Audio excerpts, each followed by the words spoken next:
Hey, it is time for another episode of The Get Up. What is The Get Up? The best way to describe it is it's a slingshot. It's a chance to pull back with encouragement, motivation, and inspiration to launch you into the rest of your day. Some days that means tips about working from home. Who can forget the episode where I taught you the magical power of pants? Just putting on pants. There's magic in that. On other days, I share hyper practical ways to reframe the challenges you'll face when you set out to accomplish big goals. If you miss an episode, subscribe to my YouTube channel. You can rewatch every episode by just looking up John Acuff. So go subscribe to that if you get a chance. I want to be really upfront about today's episode. Today's episode is the most ridiculous one I've done. It's ridiculous. It's going to be one you want to share with your friends, pass along.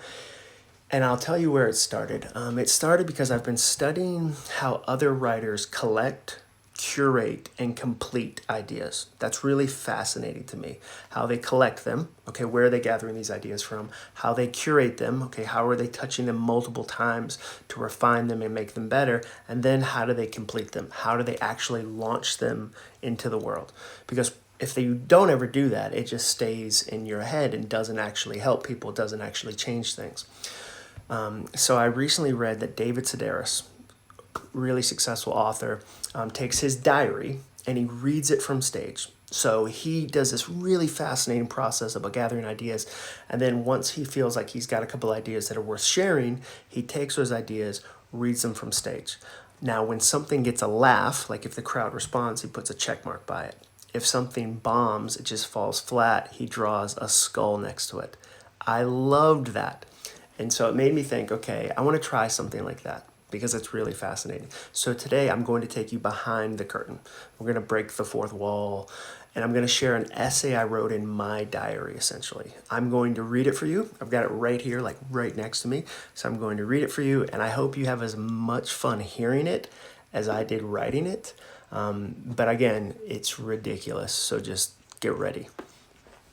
The title of the essay is "The Truth No One Wants to Admit About Millennials."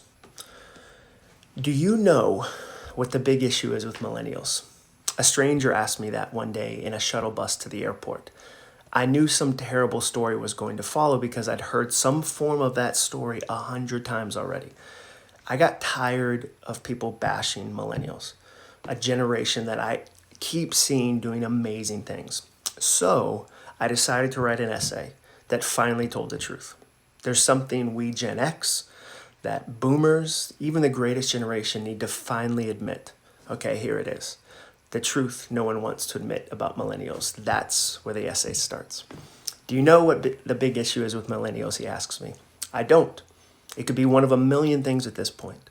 For a group best known for their laziness, they sure have been busy ruining a lot of things for older generations. They don't look you in the eye when they're talking to you, he answers.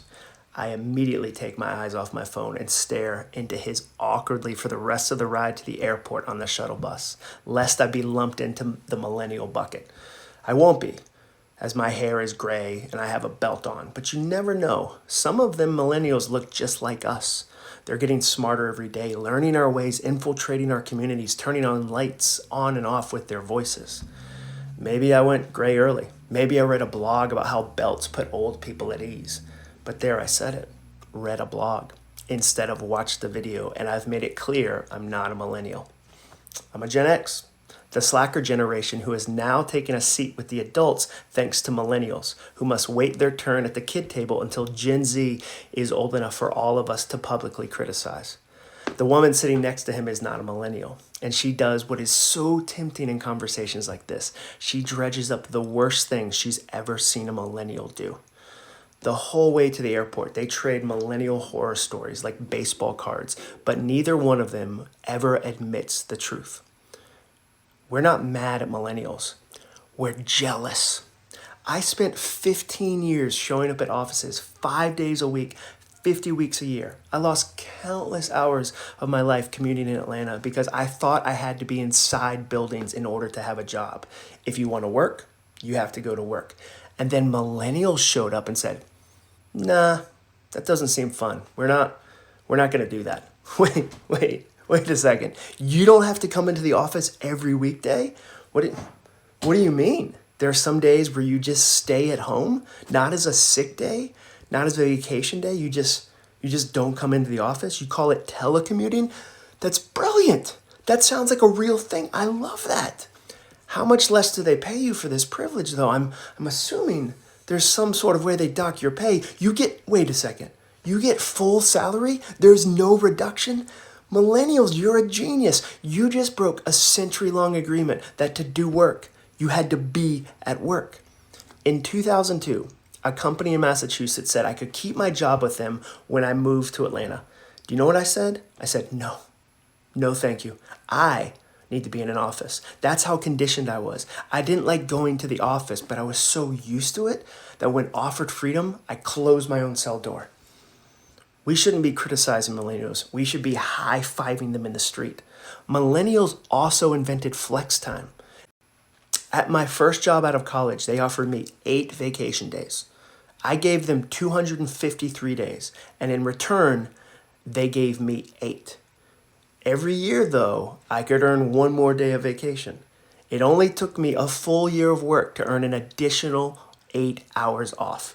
I wasn't happy with that particular trade, but my hands were tied. Millennials, though, were brave enough to fight the system. Millennials said, we want to be paid for results, not time spent on the factory floor. As long as we get our work done, let us take as many vacation days as we want. Instead of 8 days, millennials negotiated for endless, and they got it. For all of us, don't you dare say they're lazy. They turned 8 into infinite. They're like some sort of wizards. Their greatest gift is that they found a way to retire early. They decided they wouldn't wait until they were 62 to live where they wanted, dress how they wanted, and bring their dog places that dogs aren't usually allowed. They took all of those things and applied them to work. What did we create? What did boomers create? What did my generation create? We created Casual Friday. On Fridays, this is crazy. On Fridays, you get to wear jeans to the office. What? That's what my generation added to the workforce. The next time you see a millennial, don't criticize them.